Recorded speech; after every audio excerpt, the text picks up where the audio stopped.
Welcome back to my YouTube channel. I'm Newbie enemy with us, but for short you can call me Noob, and this is What If Naruto Was Raised in the Sand Village, the finale. Now, I didn't think this was going to be the finale, but as I was writing it out, I was realizing, oh, after this stuff that happens next, what becomes the stuff that happens next. The important stuff doesn't happen until Shippuden, so might as well make this the last part, right? And yeah, that's what I did. And as you can clearly tell, that was my phone going off, so I just put that on silent. So yeah, if you hear any background noise, that's either my mic acting weird or my someone entering my room.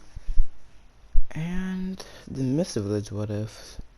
Now I'm thinking about it, the Mist Village what if should be finished either the Mist Village what if will be finished in 2 parts at most.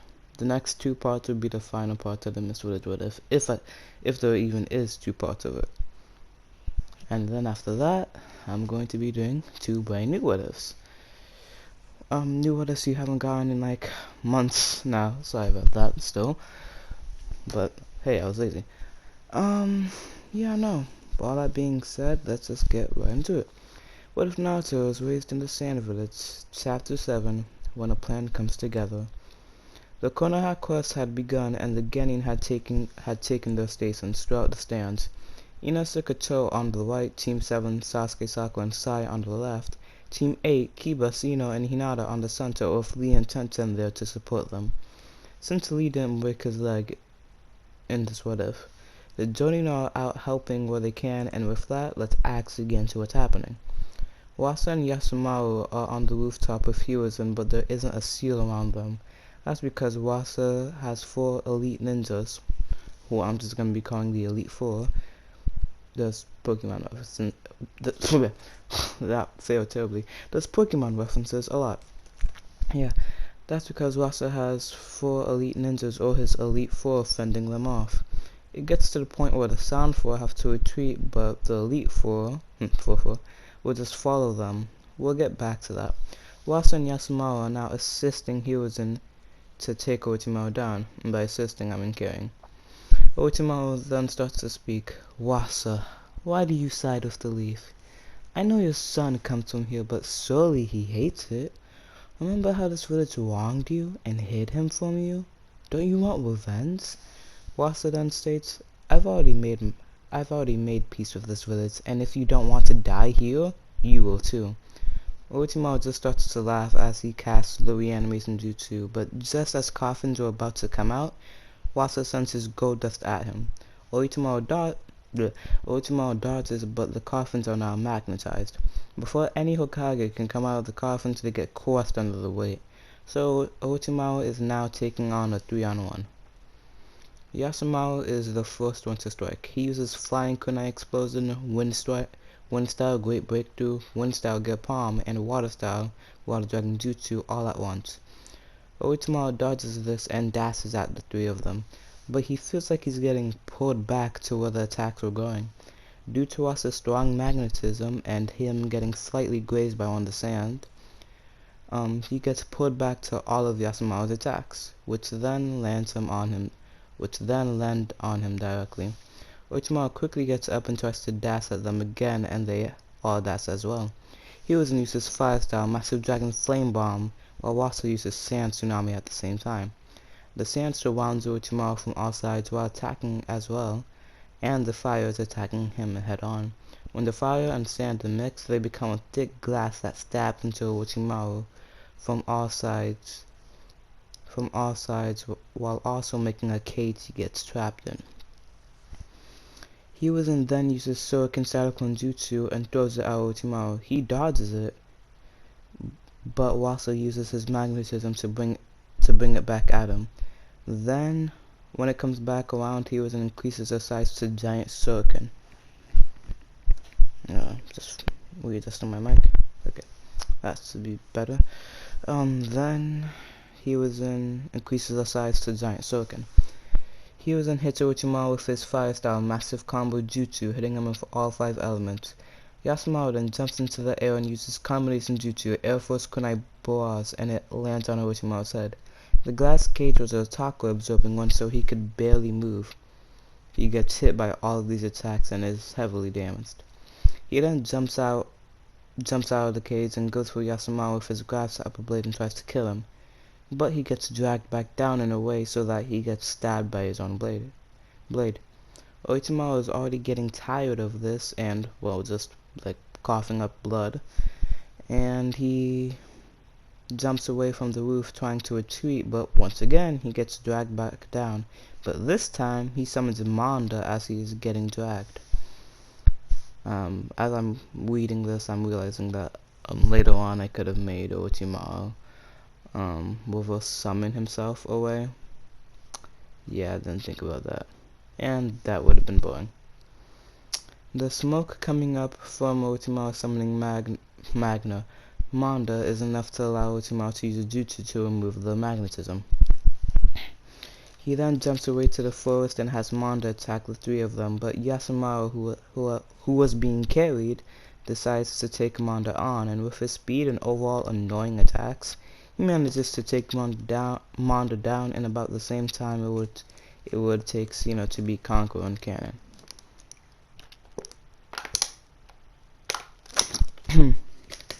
Excuse me. So Orochimaru had just escaped, but this is where the Sand Quartet proceeded to follow him. That was the plan all along. If Orochimaru were to try the escape, were to successfully escape from the 3 of them, the Sand Quartet were there to be the ones to chase after him, since they'd have more energy, and Orochimaru would already be weakened. They aren't letting up, and they are about to be right on top of him before Orochimaru turns around, bites his hand, Attack on Titan style, and turns to use his 8 branches jutsu. This turns him into the 8-headed and 8-tailed snake that he used to fight Itachi in the Susanoo. He doesn't stop there though. He had 2 snakes come out of his world beforehand and turn it into him. One of the snake clones turned into the white snake that fought Sasuke when he tried to kill him in canon, but just a lot bigger, like Gamabunta bigger. And the other clone had summoned 3 snakes the size of Manda. The quartet then summons the big summons of the animals they learned. Gaara summons a giant raccoon, Tamari summons a giant weasel, Kankuro summons a giant horse, and Naruto summons Gamabunta, which is a giant toad. Tamari and Kankuro deal with the 3 snakes, while the weasel and Gamabunta deal with the white snake. I'm not gonna give these animals names, well, not now at least. Gaara then goes into his 4-tailed beast state, and he lets Sukaku take control and just go crazy. Naruto goes into his 5-tailed state. Naruto then jumps up and uses a tailed beast bomb to Orochimaru's face. Sukaku amplifies this with his own sand and wind blast. This blows off 2 of the 8 heads and brings Orochimaru to the sky. Sukaku then uses wind-style air bomb blast while using sand coffin as well. The air suits Orochimaru in the sky even more, and he gets surrounded by the sand. Naruto then jumps up to Orochimaru's face and uses his arms to decapitate 4 more heads. Then he starts to punch Orochimaru with his multiple giant arms. Naruto then climbs onto him, and starts to claw at his whole body. He then jumps off, and as he did, Sukaku finished preparing a tailed beast bomb and finally shot him down. When he hit the ground, there was only Orochimaru with no more heads. Naruto in the sky uses a tailed beast bomb and beams it down to Orochimaru's face. Orochimaru only barely escaped that, but he did get 95% of the attack. The other 5% would have killed him, but he just starts to retreat. The fight with the other snakes had ended at the same time, as Tamari and Kankuro used an attack called Combination Jutsu, Strangling, Speed Strike, and ended all 3 of the snakes at once. Gamabunta and the raccoon had used a Muddy Water Bomb Blast, and it threw the white snake into the air. Then Gamabunta used oil on the white snake, and the raccoon used his little fire style on him and burned him to a crisp, leaving nothing but ass. Sukaku gives Gawa control, Naruto goes back to normal, and they all desummon the animals. Oitama can barely run away, so he tracks the Sound Four down to see them beaten up. And he is now in front of the 4 Shinobi outside Gun from the sand, or the Elite Four. Flashback! That's fun. Flashback. Okay. The Sound Four had just left the rooftop, and the ninja are still on the tail. So they stop and just start a fight. Tayuya tries using her Genjutsu flute attacks. Jorobo throws big boulders he takes out of the ground. Kidomaru fires dozens of arrows, and Saka and Nukan summon a Wasserman right under their feet. They all jumped up to dodge the Wasserman, but it was planned so all the attacks that were fired earlier were sent to where they jumped. But all of the jutsu was suddenly burned away. Then the 4 take off their cloaks and rush at them. Baki takes on Jorobo and uses a wind blade to cut him up. Maki then attacks Saka and Nukan by throwing kunai with seals on them. Chiyo then goes to Kidomaru and takes out her puppets and pushes them back. And finally Pakura goes for Tayuya by sending fireballs at her. Can't speak. Can never speak, my gosh. With Baki versus Jorobo, and in case you forgot or just don't know, Baki is the Jonin sensei for the Sand siblings in canon. And everything he does he would not be able to do, but I'm amping him because I can. That's my story, and screw you. Kidding. Yeah, with Baki versus Jorobo, Baki gives Jorobo no time to think and just keeps using Windblade after Windblade, cutting everything Jorobo tries to do. Even when he tries to get up close, he isn't able to do anything, and when Baki stops and Jorobo tries to do anything, Baki instantly gets into his face and starts brawling with him. You know, like Baki Hama. Jorobo didn't have time to think, but he did think he would win, but he is easily being overpowered due to all the cuts on him and the energy he wasted.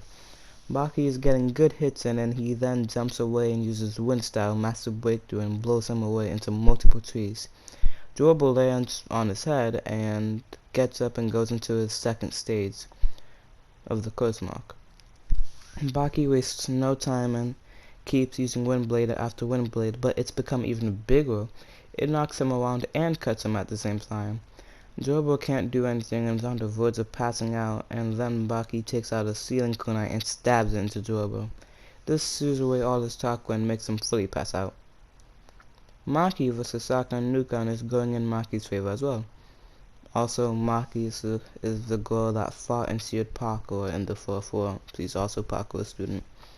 Yeah, Maki keeps throwing multiple kunai around the battlefield. If Saka and Nukan steps on any of them, they get their chakra absorbed. So as they are trying to tiptoe their way to Maki, she just rushes them with a cloth and wraps them in a binding position.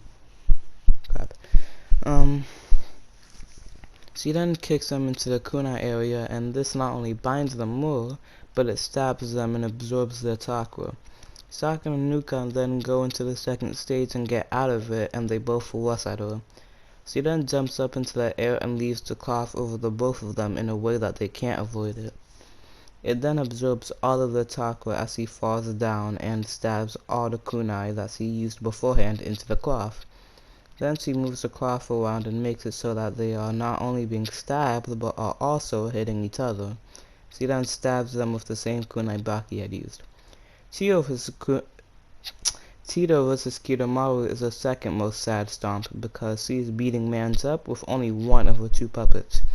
The slaughter puppet has deflected all of the projectiles and went in close to cut him up with a poison-coated sword. Then he shoots out multiple kunai at Kidomaru that are chakra-absorbing and poisonous. He dodges most of them, but when he even grazes one of them, all of the kunai that were thrown at him hit him at once everywhere. Then Kiritamaru goes to the second stage and uses his long saw arrow and tries to take out both of the puppets to make her defenseless.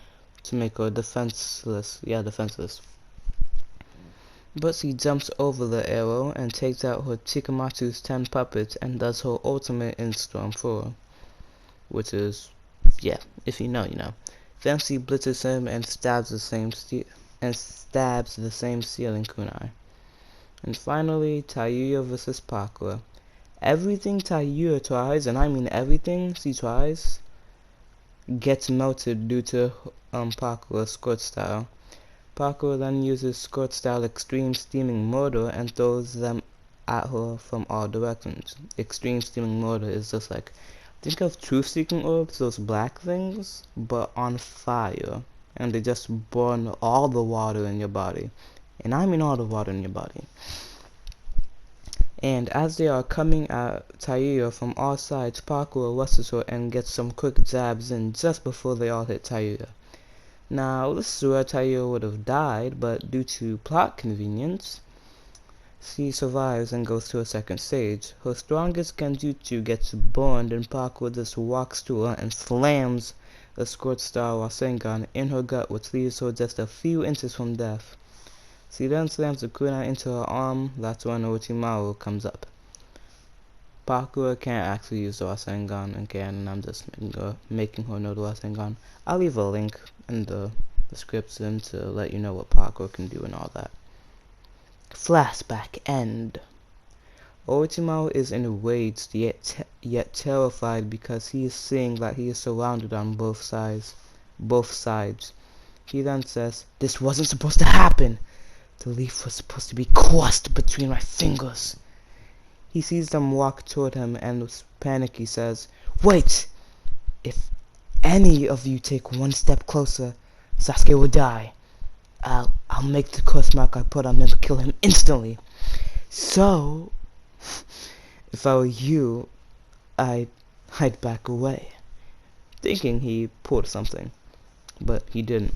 "Even if I didn't know that you were bluffing," Naruto begins, and yes, Orochimaru is bluffing, "I had already removed Sasuke's curse mark. Plus, the leaf currently has a sage in the village that can teach him actual sage mode instead of that knockoff version." And if you didn't know, the curse mark is Orochimaru's attempt to replicate sage mode, basically. Orochimaru, out of options, throws a smoke bomb and tries to escape, but he is then slammed to the ground by Hiruzen's adamantium staff. "I have let you go time and time and time again, Orochimaru. I should have ended you all those years ago. I will not give up this chance to kill you. So I will finally take your life with my own hands and do what I was supposed to do a long time ago. You only have yourself to blame. You truly, deeply sadden me." Hiruzen then crushes Orochimaru's body so he can't move. He then walks over to him, grabs two kunai, and before he stabs him, he says, "I wish things could have turned out better," and stabs him through the head and the heart. And with that, Orochimaru won't appear ever again. Well, until I need him to appear. In the stands, the teams had taken all of the Sound Ninja down, and the village received almost no damage. The Jonin definitely were a help, and the Konoha quest is officially over. As for part 1 of Naruto, since they don't need to search for Tsunade for a while, nothing else happens. Naruto had removed Sasuke's curse mark so he wouldn't go rogue, and that's it. The Sand Quartet and the Elite Four go back to the sand. And What If Naruto was raised in the Sand Village, part 1, complete. So yeah, that is the end of What If Naruto was raised in the Sand Village. Like I said, part 1. Part 2, I'll be doing part 2, like a lot later on. Probably almost a year later on, but I don't know. Snow on and off, that is not good. Yeah, no. I thought this would be longer. Well, it's 20 minutes, so yeah, long. But, yeah. Most of what he, well, after what he was in said, yeah, can speak. Some of what he was in said, I improvised on the spot. Tell me how you like, tell me how you, if you liked it or not. And tell me if you could tell what I improvised and what I didn't. Do I have anything else to add? Yeah, no. I'll be leaving Paco's links in the description. Link in the description. It's Naruto's explained video.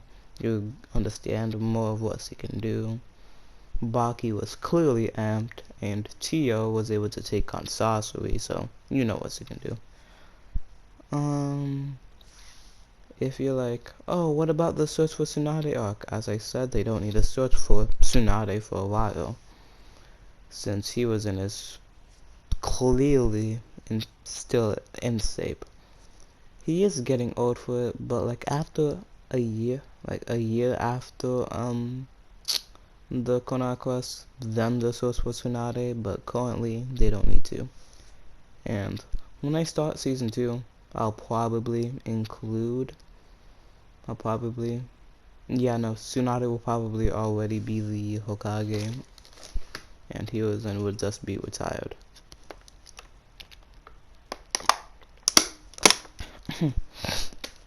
With Orochimaru being gone, the whole Sasuke retrieval arc doesn't happen because Sasuke just stays in the Leaf Village.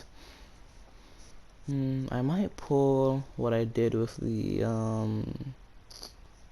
Scroll of Sealing what if and make him a famous ninja. I don't know. Let me know if you want that. Then again, like no one comments, so I don't know. No. So the only real arcs that happen are the Akatsuki arc. So the Kazekage arc, which is going to be really important for the Sand Quartet, since yeah, and the Akatsuki interception arc or whatever with Kakuzu and Hidan. I don't know if I'm even going to integrate the Sand Quartet into that one. Probably, why not? Then after that is the pain arc, and then the 5 Kage arc, and then that and yeah. So basically everything happens the same way in the same timeline, but just after the Kazekage arc, they don't search for Sasuke because Sasuke doesn't need to be searched for, and yeah. Not search, retrieve. They don't retrieve Sasuke. Try to, at least. But yeah, no, that is it. I hope you guys like this video and my what if in general. Well, considering that me uploading one video of this gets 12 views and the other video and the Mr. Village what if gets 5 views, I'd assume you guys like this one more, but I don't know. But yeah, no, that is it. Now that I've done this, I think I have my schedule, well, on schedule, so tomorrow will be my day off, and the day after that will be a Mr. Village what if. Either the last part or the second to last part, I still don't know. I'll know when I write it, and you'll know based on what the title is. So, yeah. And after I finish the Mist Village what if, I'm going to take a week off to start the Stone Village what if. Fuck. Dang it. Well, now you know what the next what if is going to be. Man. I mean, since I couldn't make a movie on Sierra Factory, I uploaded a link to all of what I was going to do. All the what ifs I was going to do. Well, Naruto ones. So, you should have already known that, but I didn't expect anyone to go there, and I don't assume anyone went there, so probably just spoiled it. Man, I'm not spoiling the other one, cause, like, come on. I'm not gonna spoil both. So, after the Myth Village what if, I'm gonna be taking a week to write the what ifs that shall not be named. And then I'll come back with the same schedule and just keep on doing that. And yeah, no, that is it. Hope anyone watching this has a great day. Bye. Noob out. Mwah. Love ya.